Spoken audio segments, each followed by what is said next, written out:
الامتحان ممكن يجي شكل فرح، وممكن يجي شكل حزن، ممكن يجي فجأة وأنت مش مستعد، وممكن يجي شوية شوية، لكن في النهاية ده امتحان من ربنا. وربنا قال: ولنبلونكم بشيء من الخوف والجوع ونقص من الأموال والأنفس والثمرات وبشر الصابرين.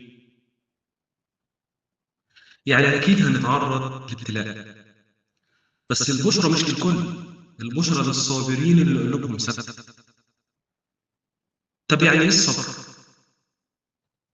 الصبر مش إنك تمنع دموعك، الصبر إنك تمنع قلبك يعترض على ربنا. الصبر مش ضعف، الصبر قوة من جوه، قوة بتخليك تقف قدام الدنيا وتقول أنا معايا ربنا. وربنا وعد الصابرين بوعد ما اتقالش لحد غيره: إنما يوفى الصابرون أجرهم بغير حساب.